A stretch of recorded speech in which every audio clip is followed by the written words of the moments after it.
ঘোর নিম্নচাপ, টানা 3 দিন বৃষ্টি। বাংলার বিভিন্ন জেলায় জেলায় দিকে দিকে তৈরি হয়েছে জলমগ্ন অবস্থা।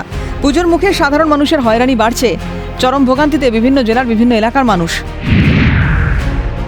তারকেশ্বর কেশবচক অঞ্চলের নচিপুর গ্রামের অধিকারী পাড়া একেবারে জলের তলায়। শিশুরা যেতে পারছে না স্কুলে, এমনকি পানীয় জল নিয়ে আসতে হচ্ছে জল পেরিয়ে। যে কোনো সময় ঘটতে পারে বিপত্তি। স্থানীয়দের দাবি, শুধু এবছর নয়, বর্ষায় তাদের এই ভোগান্তি প্রতি বছরের। না, স্কুলে যেতে পারছি না। কেন? বৃষ্টির জন্য জল জমে আছে। বাচ্চারা স্কুলে যেতে পারছে না, জল জমে যাচ্ছে। আমরা পানীয় জলটা আনতে যাব, তার জন্য আমাদেরকে জল পেরিয়ে পেরিয়ে আনতে যেতে হয়। প্রতি বছরই এইভাবে বৃষ্টির জলে ডুবে যায়। রাস্তাটা যদি একটু করে দেওয়া হয় তাহলে আমাদের চলাচলে সুবিধা হবে। জলমগ্ন সিঙ্গুর, বাড়িবন্দি সাধারণ মানুষ। দোকান খুলতে সমস্যার সম্মুখীন ব্যবসায়ীরা, যাতায়াতের ক্ষেত্রে অসুবিধার সম্মুখীন সাধারণ মানুষ। চরম ক্ষতির আশঙ্কা সিঙ্গুরে।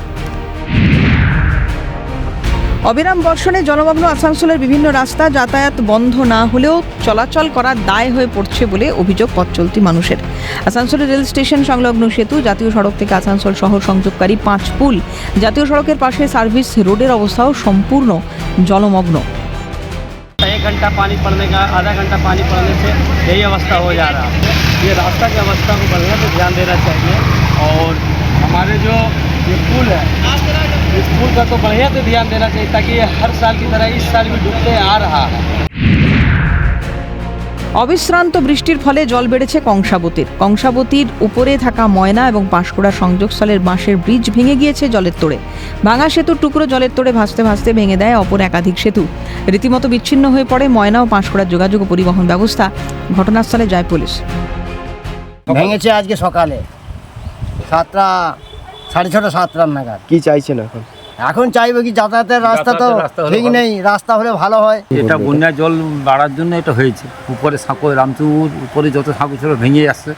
হ্যাঁ, ভেঙে সব ভেঙে গেছে। নদীতে যত সাঁকো ছিল কেলঘাই পর্যন্ত আপনার সমস্ত সাঁকো ভেঙে পরিষা ভেঙে চলে গেছে। বেড়েছে শিলাবতী নদীর জল, প্লাবিত ঘাটাল পুরো এলাকা। ইতিমধ্যেই ঘাটাল চন্দ্রকোনা রাজ্য সড়কের আগাগোড়া চাতাল এলাকায় রাজ্য সড়কের উপর হাঁটু সমান জল। অন্যদিকে ঘাটাল পুরসভার একাধিক ওয়ার্ড হয়ে রয়েছে জলমগ্ন। পায়ে হাঁটার রাস্তায় নৌকা ও ডিঙি করেই কোনো ক্রমে চলছে যাতায়াত। বাঁধ ভাঙার আশঙ্কা রয়েছে চন্দ্রকোনার যদুপুর, হীরাধরপুরেও। পুজোর মুখে নতুন করে বন্যার ফলে দুশ্চিন্তায় এলাকাবাসী। চারদিকে জল সই করছে, আর আমাদের কৃষিকাজের উপর নির্ভর।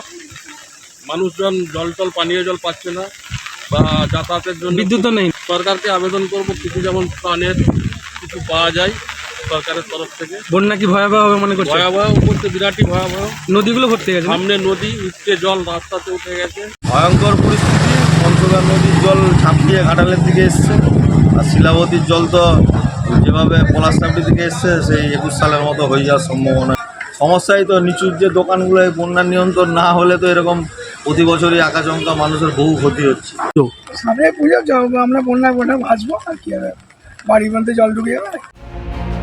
নদীর জল ঢুকে প্লাবিত প্রায় 5 থেকে 6টি গ্রাম সহ চাষের জমি, ঘরবন্দি কয়েক হাজার নিরুপায় মানুষ।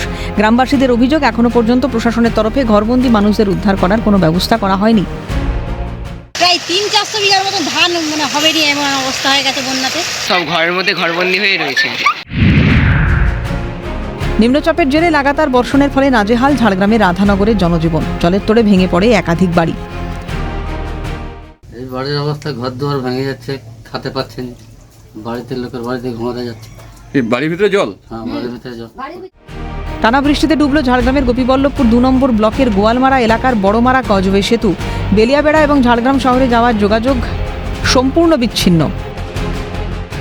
এই যে যাতায়াত যে ব্যবস্থা, সেটা সংযোগ ঝাড়গ্রামে আমাদের থেকে বিভিন্ন জায়গা, যেমন গোপী, রগড়া, বিভিন্ন জায়গায় যে যায় মানুষ দৈনন্দিন কাজের জন্য, সেইগুলো অসুবিধা প্রচুর। বেড়েছে ডুলং নদীর জল, জল যন্ত্রণায় চরম ভোগান্তি সাধারণের।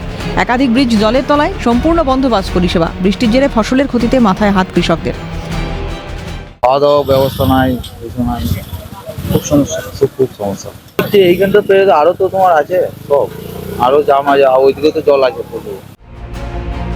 রাজ্যের বিভিন্ন জেলায় দিকে দিকে মানুষ ভুগছেন জল যন্ত্রণায়। রাস্তা পরিণত ছোটখাটো নদীতে। নিম্নচাপের চোখ রাঙানি ভয়ানক ক্ষতির মুখে ফেলে দিল বিভিন্ন এলাকার মানুষদের। জল কমে কবে আবার আগের অবস্থায় ফিরে আসে এই সমস্ত জায়গা, স্বাভাবিক হয় জনজীবন, তারই অপেক্ষা। ত্রিরঞ্জন চট্টোপাধ্যায়, অরুণাভ মান্না, সুভাষ মজুমদার, বিদেশ বেরা ও অভিষেক চক্রবর্তীর রিপোর্ট, ক্যালকাটা নিউজ।